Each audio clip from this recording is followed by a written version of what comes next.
Hello tout le monde, aujourd'hui on se retrouve pour une nouvelle lecture et donc un nouveau livre, c'est Le Parfum de Patrick Süskind. Cheyenne. Donc déjà ce livre c'est un chef-d'œuvre, c'est un livre qu'il faut avoir lu absolument au moins une fois dans sa vie. C'est un roman inclassable, un polar, à la fois historique, fantastique, etc. Il y a une intrigue très oppressante et une fin juste...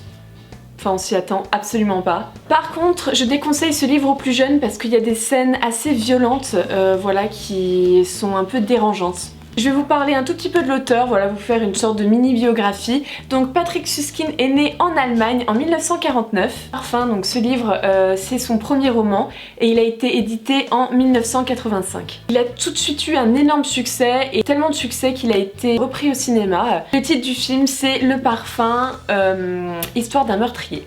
Bref, maintenant je vais vous faire un petit résumé, du livre. Voilà, c'est parti. Donc ce roman raconte l'histoire de Jean-Baptiste Grenouille, alors oui c'est un nom de famille assez bizarre mais bon. Et il est doté d'un odorat surnaturel, c'est vraiment un don. Par contre c'est un véritable psychopathe, il est vraiment malade et enfin voilà il est fou dans sa tête quoi. Psychopathe. Et en gros il va tuer des jeunes filles et capturer leur odeur pour créer un parfum dingue, qui sent extrêmement bon. Donc l'action se passe en France environ au XVIIIe siècle, plus précisément à Paris et aussi dans le sud de la France. Jean-Baptiste Grenouille voit le jour très exactement à Paris en juillet 1738 et dans des conditions assez horribles. Voilà, les premières pages du livre sont assez dures, franchement c'est... Enfin voilà quoi, c'est pas gai du tout. Donc il est abandonné, il est recueilli par un moine. Ce moine le confie, donc ce Jean-Baptiste Grenouille, très vite à un orphelinat. À 6 ans, il comprend qu'il a un odorat un peu surdéveloppé, même totalement, et il arrive à voir ce que les autres ne voient pas. Donc je vais vous lire un extrait, et comme ça vous allez comprendre ce que son odorat lui permettait de voir. Il était capable de voir à travers le papier, le tissu, les cloisons et les portes fermées. Il savait combien il y avait de pensionnaires dans la chambre et lesquels sans avoir besoin d'y pénétrer. Il était même capable d'annoncer un visiteur bien avant qu'il se montre et tout cela grâce à un flair de plus en plus subtil et précis. À 8 ans, il va être placé chez un tanneur qui va vraiment...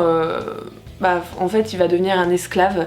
Voilà, il va travailler 15 heures par jour, enfin ça va être vraiment horrible. À ses 13 ans, il se balade dans les rues de Paris et là il sent le parfum d'une jeune femme, enfin son odeur quoi, et il devient complètement fou et il veut, faire un parfum de cette odeur et donc il va étrangler cette jeune femme et donc là commence un peu la psychose, sa psychose. Voilà, oui, il étrangle les jeunes femmes et bref, c'est un peu horrible. Un peu plus tard dans sa vie, il rencontre donc Grenouille, on le surnomme comme ça, rencontre Baldini, donc un parfumeur, voilà, et ce parfumeur n'a plus d'inspiration, il veut arrêter le métier, et donc Grenouille le supplia de l'embaucher, pour travailler et il lui dit oui, je vais te faire un parfum, tu vas voir, mais génial, il va sentir extrêmement bon, ça va être un succès fou, enfin voilà. Donc avec réticence, Baldini l'embauche quand même et Grenouille lui fait des parfums qui font sa fortune et une réputation de dingue. Donc là je vais vous lire un petit extrait pour que vous compreniez mieux. L'acquisition de Grenouille marquait le début de l'ascension de la maison Baldini. Dès le soir même, Grenouille dut faire une grosse bonbonne de nuit napolitaine dont au cours de la journée suivante, on vendit plus de 80 flacons. La réputation de ce parfum se répandit à une vitesse fulgurante. Et donc au bout de quelques années d'apprentissage, Grenouille décide de partir dans le sud de la France pour parfaire ses connaissances sur le parfum, etc. Enfin bref, pour apprendre de nouvelles choses. En cours de chemin, il reste 7 ans dans une grotte en mode ermite. C'est un peu angoissant ce passage-là. Je vous cache pas. Il devient même complètement fou, je vais vous lire un extrait. Il était effrayant à voir, les cheveux lui tombaient jusque derrière les genoux et sa maigre barbe lui arrivait au nombril.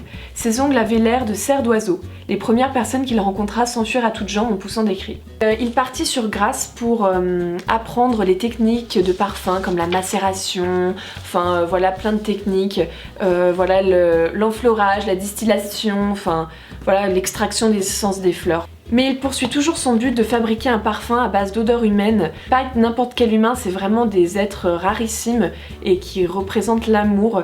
Donc voilà, c'est des gens un peu purs on va dire. Et c'est à ce moment-là que Grenouille commençait à tuer énormément de jeunes filles pour extraire leur odeur et c'est un peu le premier serial killer. Enfin bref, voilà, je peux pas trop vous raconter la suite parce que faut lire le livre, je vais pas vous raconter la fin, ça n'a aucun intérêt. On se demande vraiment ce qui va se passer, est-ce qu'il va pouvoir créer ce parfum complètement dingue, enfin voilà. Ce livre c'est vraiment un classique, je vous conseille de le lire, voilà, c'est très important pour la culture générale et puis même si vous êtes en cours, je pense qu'on vous demandera de le lire un jour ou l'autre. Enfin bref, moi quand j'ai terminé ce livre, en tout cas j'ai pu réussir à sentir un parfum comme avant, ça m'a vraiment marqué. J'espère vraiment que cette vidéo vous a plu, je vous fais plein d'énormes bisous et je vous dis à bientôt dans une prochaine vidéo. Bye!